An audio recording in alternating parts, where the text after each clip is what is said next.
This is Matt for Into Boxing. Delighted to be joined by the baby-faced assassin, Shannon Courtenay. It's been a long time. It's nice to see you back. How are you feeling physically, mentally? In a good place? Yeah, I feel really good. I'm excited to be back. It kind of feels like it's my debut again. Yeah. Because it will be basically a year to the day. And my last fight was October 9th. This one's October 8th. It's been a year.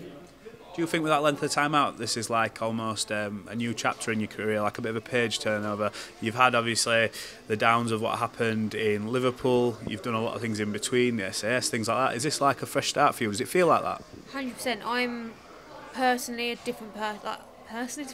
I am a different person. So much in my life has changed.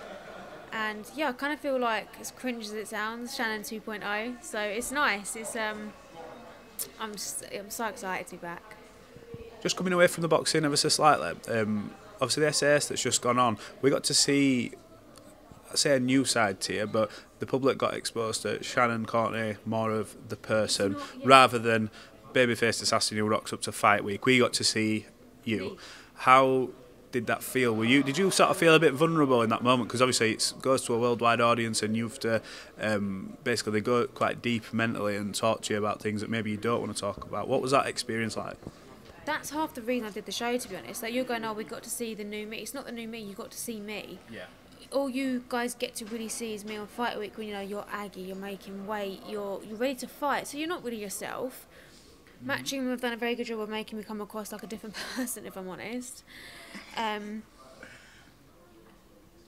I just feel like the show allowed me to be vulnerable, to show myself who I really am, face a lot of demons, cry a lot of tears, show who I really am. And I come out and in the mirror room, I had a bit of a breakdown in the mirror room. A lot of the show was edited for legal reasons. They couldn't show the real reason I had such a horrible childhood. But it's just done me the world of good, to be honest. It's allowed me to show who I really am. And now I'm not going to keep playing up to the camera on fight week trying to be someone that I'm not. I'm just going to be me, because I'm just sick of being someone that I'm not, to be honest. Is that quite draining? Because obviously in boxing you taught put bums in seats, sells tickets, entertainment. But did that sort of almost get the better of you, the fact that you were maybe trying to do this thing where it's not actually you? I was trying to be someone that I wasn't, and it was just to try and get your name out there, to try and to put bums in seats, and it worked because I got a big name for it. But why get a name off being someone that you're not, where you're actually miserable, you're unhappy, you're not yourself? Yeah. You know, it's not for me, and I'd rather just be myself now. And if that means that I have less followers because of it, or there's not a big facade around me on fight week, then so be it. At least I'm mentally happy and I'm being true to myself. What's the biggest lesson that show taught you? Because it is intense. I mean, I was watching it and it's a bit like, don't know if I could do that. So what's it taught you? What have you brought away from it? What's it taught me? It's taught me to smile more. Yeah. It's taught me to appreciate the little things in life. You know, it's weird. You're out in the desert for like however long we was there for. I can't say how long I was there for because it gives away how long I've got on the show. But you've got no makeup, you've got no hairstylist, you've got no phone, you've got no social media, and it was the happiest I've been in a long time. And that speaks volumes, because it's real life. It's not fake of, oh, how many likes did that get, or what's that opinion on that person saying about me online. You strip back, you're bare, and I loved it, and I was so happy there. And after that I come away and I was like, I'm going to continue that, being raw, being myself. And do you know what, it's done me well good, because actually the feedback from it's been amazing, and it's got like I've gone from being public enemy number one to people like, actually she's quite a nice girl. I have to say, sorry to cut you off there, the public perception of you used to be very negative, but then since obviously they've seen this, you've seen the odd comment floating around online. Obviously we're on social media because we have to be, and now the comments coming through, like all these positive comments are sort of trickling through about the show. Does that sort of make you feel better? Not that you're bothered about the social media stuff anymore, but is that nice to see that people are actually recognising it, that, you know, people go through stuff and you're just coming out the other end of it? I think if anyone was to sit here and say, and I've done it in interviews many times, I don't care about other people's opinions, you're lying. Of course we care about what people think of us because we're human beings. We have feelings, we have emotions. Yeah. If I sat and said I don't care, and I was, I'm lying. Of course I care. Yeah. So it's not nice to hear negative things. Yeah, everything before was so negative. I'm not really on social media now, but from what the things I have seen, and like my inbox is like thousands every day of positive things. Thank you so much for saying your stories. Help me come out and face my demons. And it's nice because before maybe I could take the negativity because I'm thinking, well, it's not actually me. So now it is me. I'm like, oh, it's nice that people actually get to see I'm quite a nice person.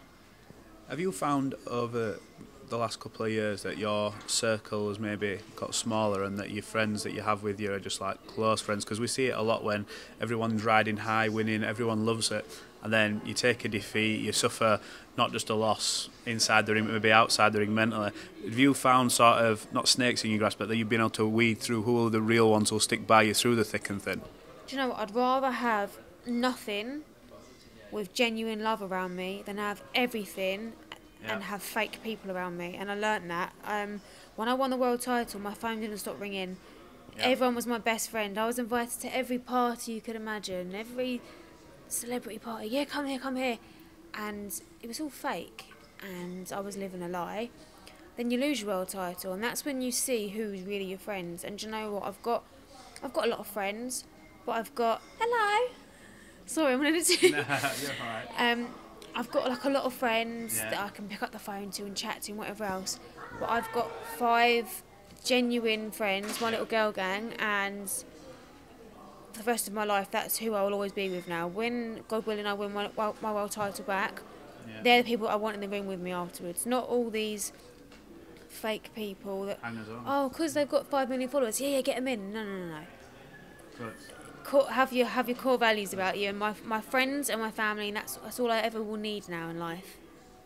Brilliant. Well, coming back to the boxing side of it as well, we know what happened with the situation with the world title, but what's your aim? Is it to get back where you were, but obviously do it your own way now, be you, be yourself? World titles on the cards, that's what you want. You want to get that strap back. 110%. You know, this fight Saturday, it's like a comeback fight, get me back in the ring, get off the ring rust. You know, it's not a championship weight, so I've not got to boil myself down. I can enjoy fight week. Yeah, 100%. And then, of course I want to win my world title back and actually appreciate it this time. I want to enjoy what I have, because you know what, if I'm honest, and all I'm ever going to be now is honest, is I probably didn't appreciate it enough last time. It came to me too easy, obviously. It was obviously too soon for me to be world champ. I got it quite soon in my career. Yeah. Maybe I wasn't ready, and I lost it straight away because of it. Yeah. No excuses, I lost the fight. So this time, do it the right way. You just said there, no excuses, I lost the fight. So you can tell there's such a difference in the you now than there was back then. How sort of, I'm not saying to pat yourself on the back, but how proud are you for like doing this journey and getting to where you are today? Because it does seem a different you just from speaking to you. Yeah, I'm just in a good place. I'm in a really good place, and when you start taking accountability for your own actions and you grow up a little bit and you see the world for what it is, and just take accountability. I used to always find excuses to find a reason why that went wrong or why this went wrong. No, it's down to me. It's not down to my team. It's down to me. So when things go wrong, I've got to take blame. Absolutely. Well, there is some huge fights out there for you.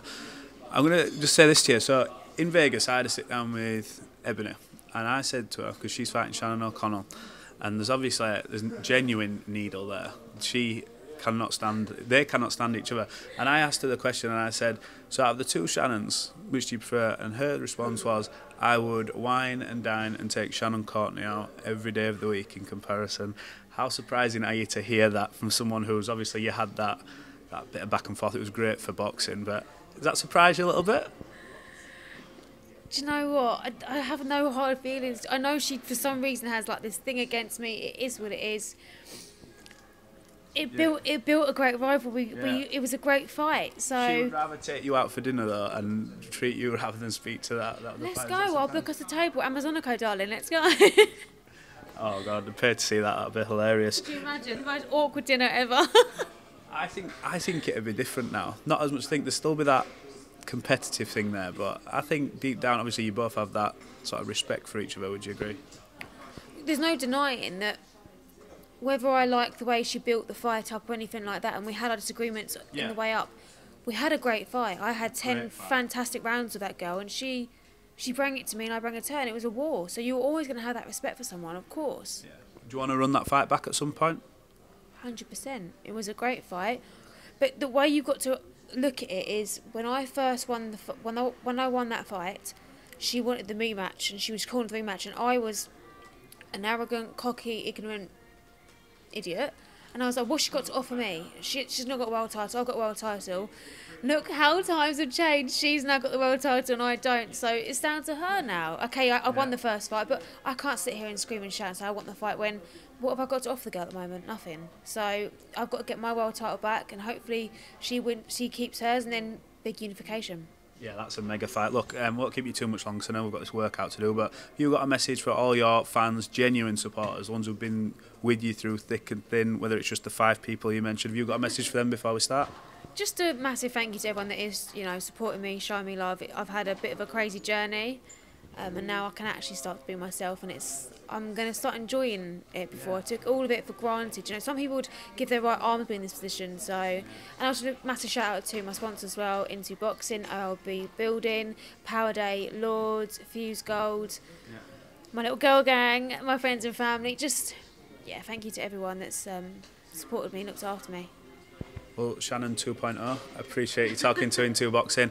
We look forward to catching you after your fight, and we wish you all the best for Saturday. Thank you so much. Thank you.